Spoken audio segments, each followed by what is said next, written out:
Bonjour peuple congolais, c'est bien moi Papi Tamba. Je viens de frôler la mort. J'ai été sérieusement malade et mon médecin m'a obligé de me déconnecter de tous les réseaux sociaux. Je crois que vous le savez vous-même, que j'étais ou je suis encore peut-être très actif dans les réseaux. Et là, cela m'a été déconseillé. Et c'était arrivé de façon brutale. Je suis en vie. Je recouvre ma santé progressivement. Mais je suis encore convalescent. Donc, selon mon médecin, je dois encore rester dans la même situation pendant un certain temps. Alors, je tiens à remercier très vivement tous ceux-là qui m'ont apporté leur soutien, tous ceux-là qui se sont inquiétés pour moi, tous ceux-là qui m'ont témoigné leur affection et leur dire de ne pas s'inquiéter parce que Dieu est au contrôle. Par la même occasion, je pardonne tous ceux-là dans certains commentaires que je viens de lire qui m'ont souhaité la mort. Certains m'ont trouvé des chemins de Rutshuru. D'autres sont allés très loin jusqu'à considérer que des activités que je mène plutôt au sein de mes équipes de football et même des différents tournois que je coordonne, que c'est un cadre pour faire des recrutements, je ne sais pas de qui et pourquoi. Que Dieu les pardonne et à eux, je souhaite l'éternité. Je suis chrétien et je ne suis pas rancunier. Sachez tout simplement que je suis en vie. Mon combat politique, je l'ai toujours mené avec abnégation et loyauté. Mais en même temps, je n'ai jamais diffamé qui que ce soit. Et je me suis jamais prêté dans des exercices illégaux. Comme aussi, je n'ai jamais perdu le sens de la mesure. Bienvenue une fois de plus, très chers abonnés de Actualité 26 TV. Toyena Lombango. Kabila bloqué na Zambie. Et puis nous allons traiter le dossier. Papi Tamba vient de faire une vidéo. J'espère beaucoup de gens, beaucoup de Congolais, baebi Papi Tamba. Les commanditaires, Papi Tamba, l'homme qui est en train de recruter en ce moment des jeunes Congolais, comme si que notre bazota bango na kati ya école de foot, oh ya Kabila, et puis en retour memi bango bakei kokota ba formation militaire, des formations militaires, je vous dis. Vous avez suivi la vidéo au début de notre émission. Comment est-ce que Papi Tamba a le qui était à Salaki crise? Nga na yebi Kabila sera tindi mutu mission. Mission ane réussir te Kabila ataka mutu ana mal à l'aise. Tu yebi déjà plan ndenge zalaka. Kabila comme il est là, ceux qui ont travaillé na Hippolyte Kanambe Kazembere otobengi Kabila. Ceux qui ont réussi na kuna ote, réussir na plan na ote, yeba que Kabila a commené yo vidi. C'est ça la réalité, c'est ça les choses que Kabila salara na batunene surtout ba travaillera là-bas. Ndenge moko na ba Paul Kagame. Paul Kagame travaille avec de Corneille Nanga, de John Numbi, de Bertrand Bissima, de Willy Ngoma. Mais na kati ya collaboration na bango, il suffit au dérailler mouke yeba yango kozala écarté. Oui.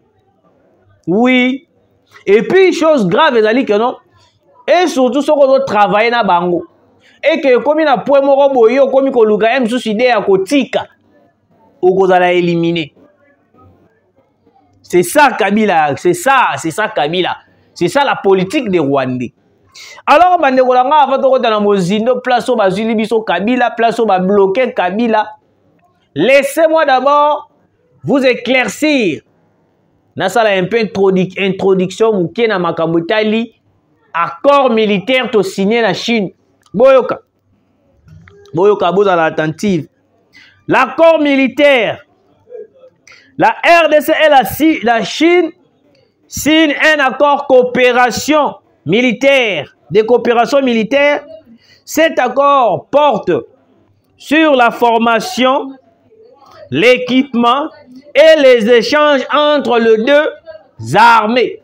Dans la minute, la Chine est vraiment travailler dans la République démocratique du Congo. Surtout, dossier aux Ezali Makamouya Est de la République, nous aurons, comment je peux dire, nous aurons la participation de la Chine à Katia Makamou Est de la République. Parce que beaucoup plus présence à Mukondamboka Ezalaki, avant tout, d'abord avant l'accord Moussouseya, beaucoup plus notre présence, la présence du président de la République na Chine Ezalaki pour un accord au Etali Makamouya armes, accord militaire. Besoin. Et puis la Chine promet d'investir plus de 140 millions de dollars. Oh, wapi, on a Makamouitali armée. Et puis, pour te évoluer très bien, plus wapi, tu coincer Kagame, tu coincer Kabila, tu coincer les États-Unis, coincer la France. Oui, c'est ça. Parce que la minute, l'accord qu'on avait avec les États-Unis, c'était un accord vieux. Un accord qui n'a pas de sens. Un accord qui n'aboutissait à rien. Au contraire, c'était un accord pour faciliter les Rwandais de venir piller une fois de plus les minéraux congolais. Alors qu'on était sincère avec les États-Unis, envers le Rwanda, on avait dit au Rwanda que non, viens par la grande porte. La Chine Azali grande puissance. La Chine n'a pas besoin de venir par la fenêtre. La Chine Azali non puissant na minute par rapport à Marametali Manduki, Marabebele. Alors la Chine n'a pas besoin de venir par la fenêtre pour na kokota na RDC. La Chine a besoin to sala na coopération moko o wapi et qu'on peut s'abuser avantage et peut s'abuser avantage. Le président de la République, Félix Antoine Tshisekedi Tshilombo Fachi Béton, l'homme qui agit, l'homme qui ne parle pas beaucoup, avait signé un accord avec la Chine, pas un simple accord, mais accord 50-50, gagnant 50%, 50%. Je l'avais expliqué l'autre fois ici que non, ce qui te produit, parce que la Chine, ba Chinois bakoya awa tokobana kosala minduki tokobana kosala makambo ebele et puis même des formations militaires o ba Chinois bakoya kopesa awa na mboka na biso. Alors bandeko nanga l'accord ezali à 50% 50%. Na kati accord wana ce qui te produire 2000 armes, la Chine va prendre 5000 Bissopé d'aujourd'hui 5000, 50-50. J'espère que vous avez compris makambo ya accord wana. Awa ne place les États-Unis d'Amérique baye kobeba et ba panzani de badanda kosakana te na réunion moko salamaki soki nzamba sungi apesi makasa apesi izo pouvoir na koya ko décortiquer place wapi Kagame alongwa ki na Chine akekuta na ba américain.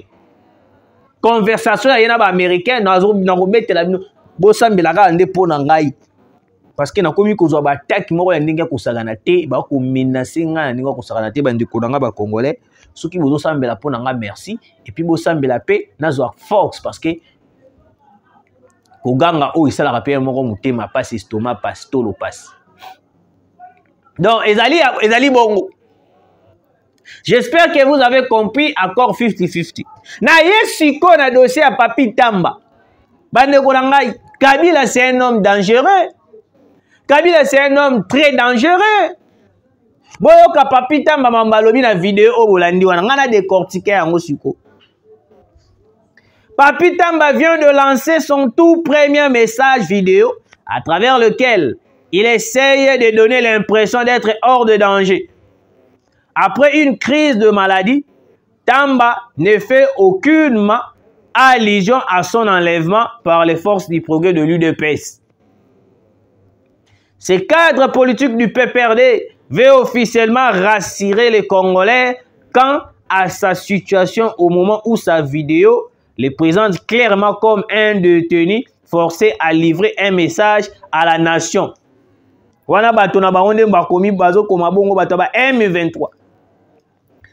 En analysant le extrait vidéo de 2 minutes, 59 secondes, l'on peut facilement comprendre qu'il a été forcé de passer ces petits messages pour tenter de camoufler l'intention criminelle derrière son arrestation. Depuis son enlèvement mystérieux, Papi Tamba n'avait jamais fait signe de vie. Sa famille n'a jamais donné de la voix.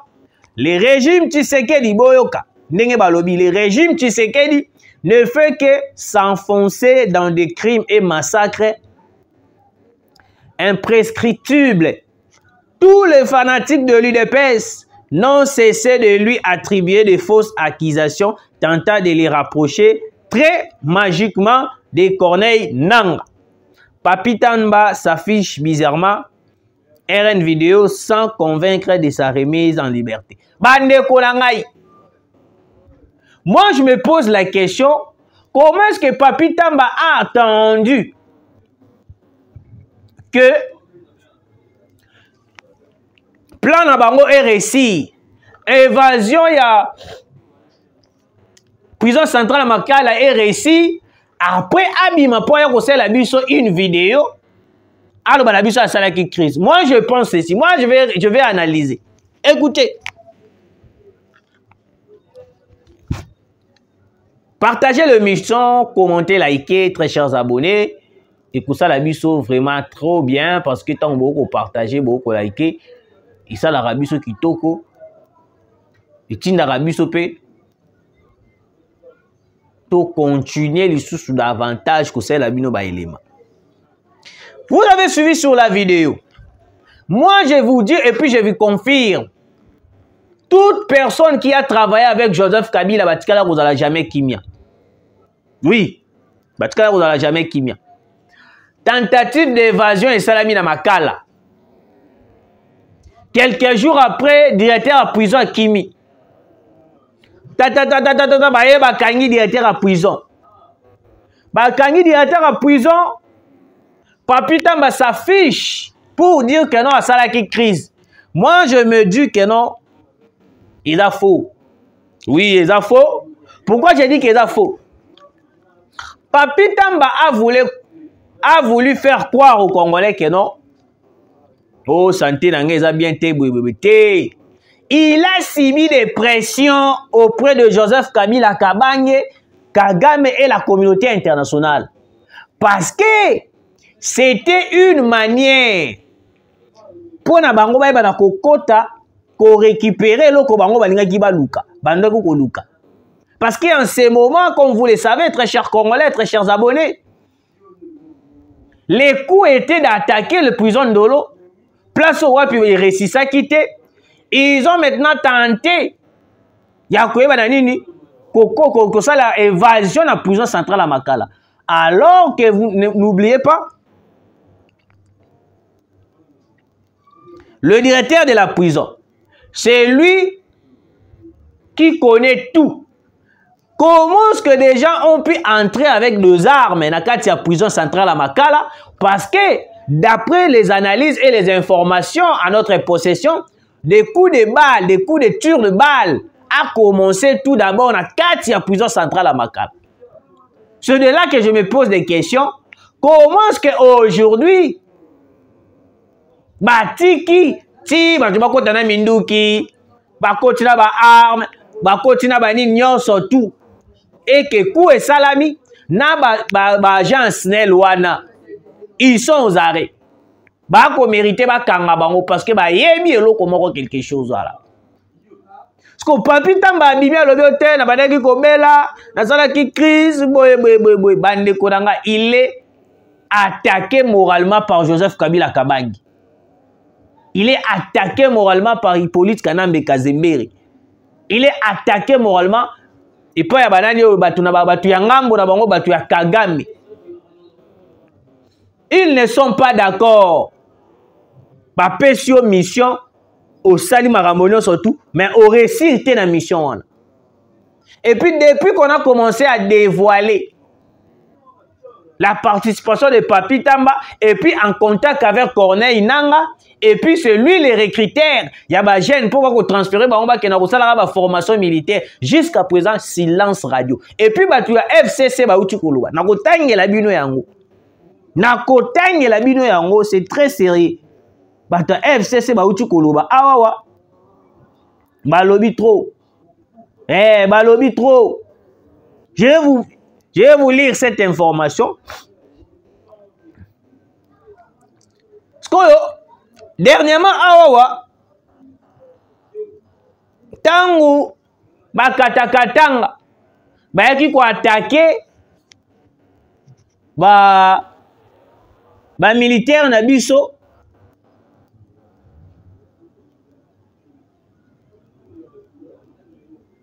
Moïse Katumbi était la première personne.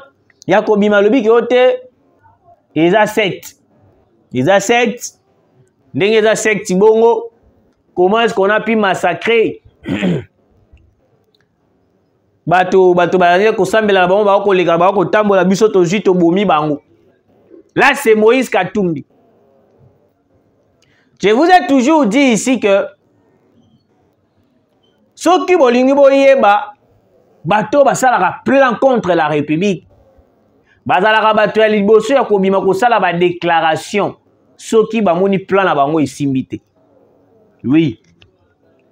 Tangu babomaki bakatakatanga wana na Grand Katanga. Moïse Katumbi était presque la première personne à la sortie médiatique en disant que l'autre est allé secte religieux ndengeni babomi bango. Deuxième, il y a l'église catholique. Troisième, Martin Fayulu. Nous avons proposé une cohésion nationale.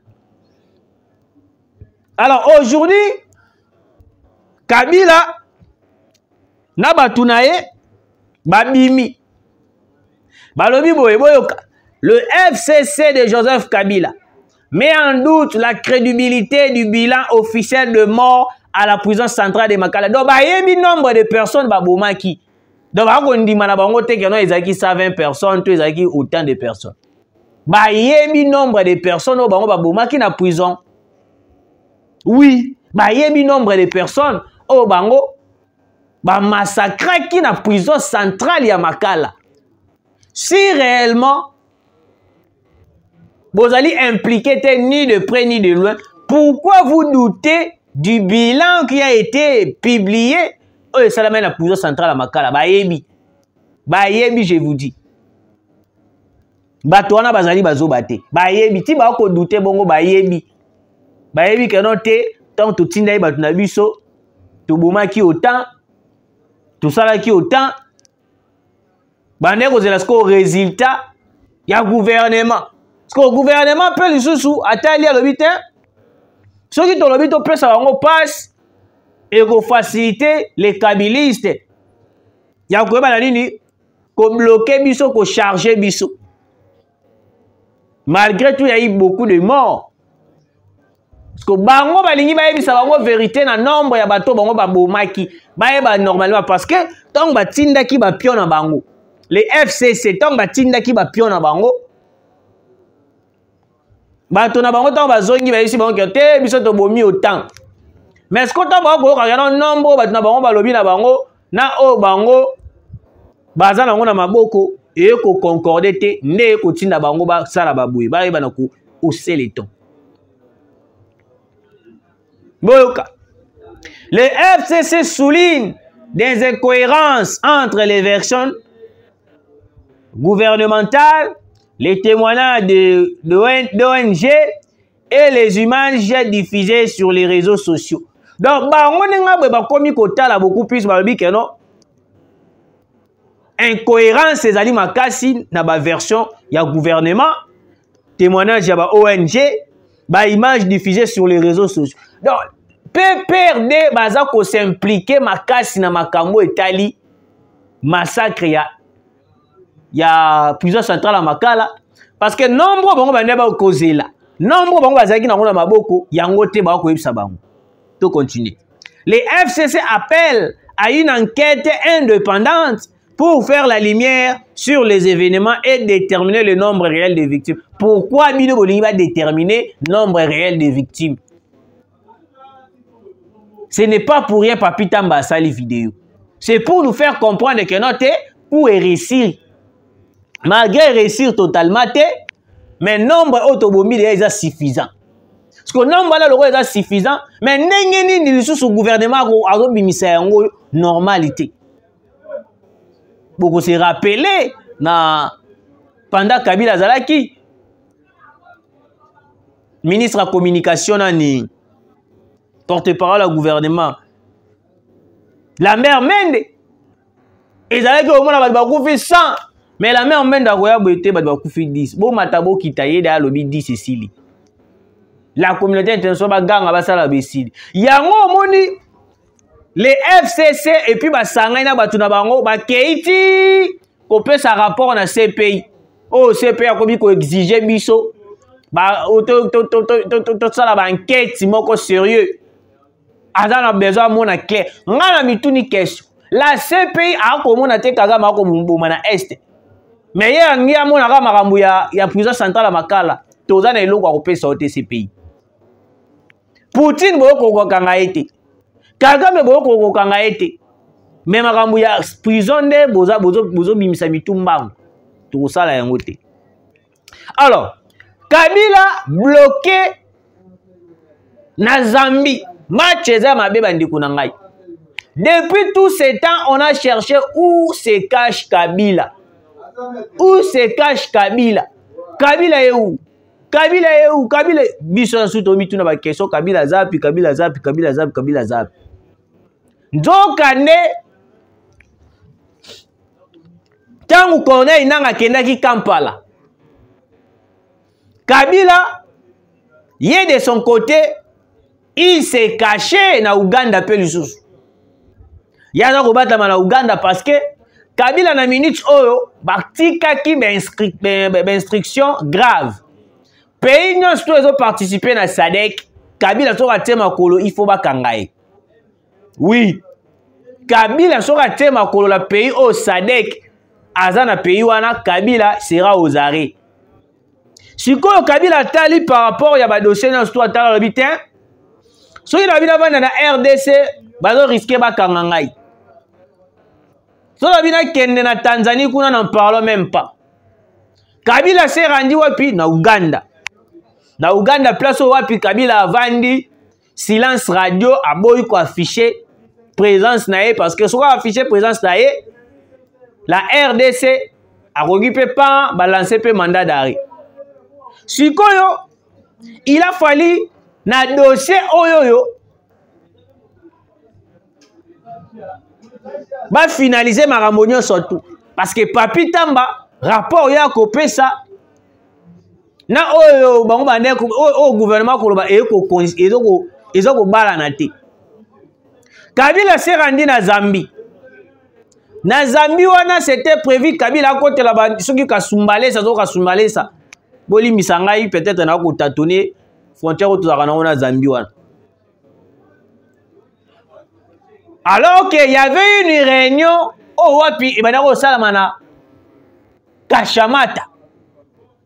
Une réunion qui s'était prévue salamana Kashamata. Na kati ya réunion na Kashamata wana pour na ba évaluer situation attaque na bango ndenge ni elekaki. Kokoma na ye na aéroport. Ne place wapi ba bloquer ba bino awa ndenge ya boy moyen ezati. Soto tiki awa parce que déjà yo nenga bo ozaye ba pekisa ki onyata makolo na yo na ba pays ya SADC. Biso to boyi kozwa problème. Alors ou soit ozongi place au utaki ou soit soko insister to cho maboko to ketika na RDC bakangi yo. Bande ko na ngai mutu ebandi wana. Mutu na aéroport ya Zambie. Après avoir de parler kosola Nde Kabila a quitté l'aéroport de Zambie, azongi sous na Uganda. Kokozonga na Uganda, place au wapi, on a pu voir. Bah FCC va dire que ça va déclaration. Ote, FCC de Kabila met en doute la crédibilité. Parce que bah on va coûter na ba solo là. Pour appeler ça rapport normal. Parce que rapport oye papita mba pesa ki, na bato na ba pesa ki. Ezo concordé. Ezo concordé à ta moukete. Koto ba on va lobi que tête au boumiem sous 300. Ote ah gouvernement lobi 120. Mais c'est comme si vous êtes en train de nous mentir. Kabila pe mutema mukuse le kai. Akomi ko attaquer Papi Tamba. Papi Tamba pe kuna tellement ba yebi ndenge Kabila zalaka. Ake osa la crise. Ne yango ko ba la vidéo. Bande kolanga Kabila en ce moment se trouve na Uganda. Alors on se retrouve na Uganda parce que a ko sa silence radio a ko boya ba révélation ebima. Bino moko boyebi comment est-ce que les choses se passent dans la politique ya Kabila. Merci de nous avoir suivis, très chers Congolais. Vous partagez, vous likez, émission autre, vous avez un numéro pour tout informer bino. Bye.